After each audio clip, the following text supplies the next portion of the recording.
विक्रम बेताल की कहानी पत्नी किसकी। बेताल पच्चीसी की छठी कहानी। एक समय की बात है, धर्मपुर नाम के नगर में गंधर्वसेन नाम का युवक रहता था। गंधर्वसेन की कद काठी बहुत आकर्षक थी। यही कारण था कि कई लड़कियां उससे विवाह करना चाहती थीं, लेकिन गंधर्वसेन को उनमें से एक भी लड़की पसंद नहीं थी। ब्राह्मण पुत्र गंधर्वसेन जब अपने घोड़े पर सवार होकर नगर में निकलता था तो सारी लड़कियां उसे देखती रह जातीं। गंधर्वसेन किसी की तरफ नहीं देखता और तेज गति से नगर को पार करके रोजाना एक मंदिर की ओर निकल जाता था। यह मंदिर काली देवी का मंदिर था। गंधर्वसेन काली माँ का बहुत बड़ा भक्त था। वो हर दिन माँ काली की पूजा किया करता था। एक दिन जब वो मंदिर से लौट रहा था तो उसने नदी के किनारे एक धोबी की लड़की को कपड़े धोते हुए देखा। वह लड़की गंधर्वसेन को बहुत सुंदर लगी। गंधर्वसेन को उस लड़की से प्यार हो गया और वो दिन रात उसी के बारे में सोचने लगा। उसे लड़की से बात करने का कोई रास्ता नहीं सूझता।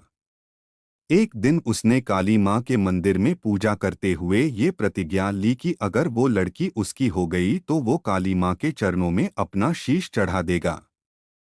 गंधर्वसेन खाना पीना भूल चुका था। वो दिन रात उसी लड़की के बारे में सोचता रहता। इसका परिणाम ये हुआ कि गंधर्वसेन बीमार हो गया। गंधर्वसेन की बीमारी की खबर सुनकर उसका सबसे अच्छा मित्र देवदत्त उससे मिलने आया। अपने परम मित्र को बिस्तर पर पड़ा देख देवदत्त ने उसकी उदासी का कारण पूछा। गंधर्वसेन ने देवदत्त को अपना हाल सुनाया और बोला कि उस लड़की से अगर मेरा विवाह नहीं हुआ तो मैं मर जाऊंगा।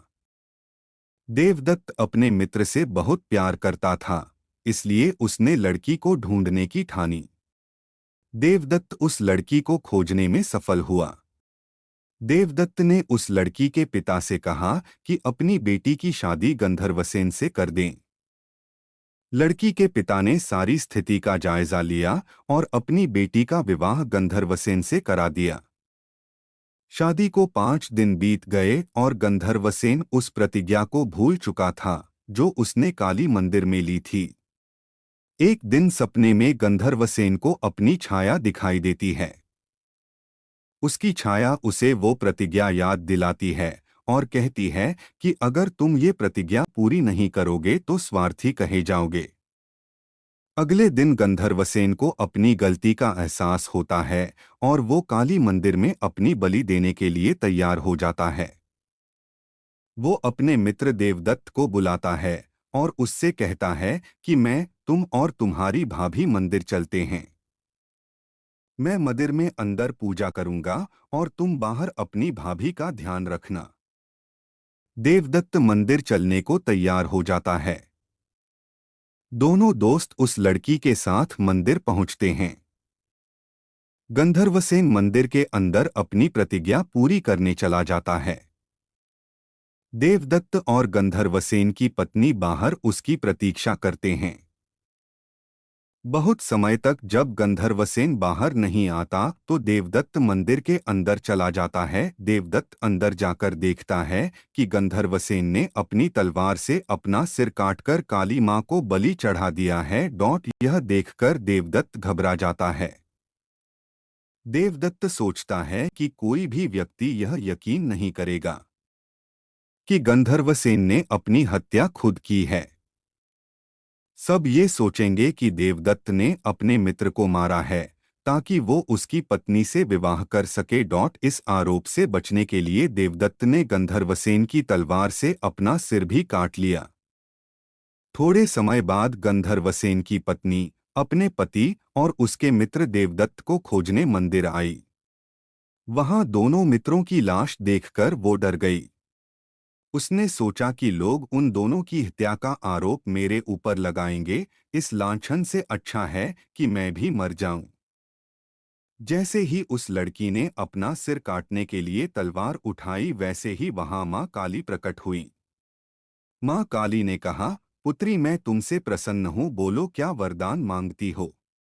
लड़की ने कहा, आप इन दोनों को जीवित कर दीजिए। काली माँ बोली, तुम इन दोनों के सिर इनके धड़ों पर रखोगी तो ये जीवित हो जाएंगे।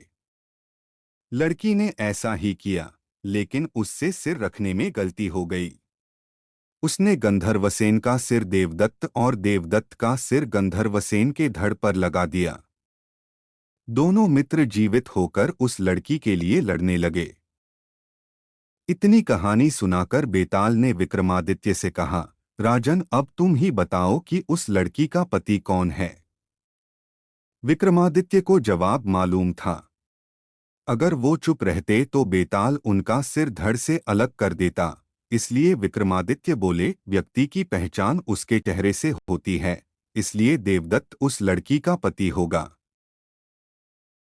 क्योंकि उसके धड़ पर गंधर्वसेन का मस्तिष्क वाला हिस्सा लगा है। बेताल ने कहा, इस बार भी तुमने सही जवाब दिया है, इसलिए मुझे फिर से उड़ जाना पड़ेगा।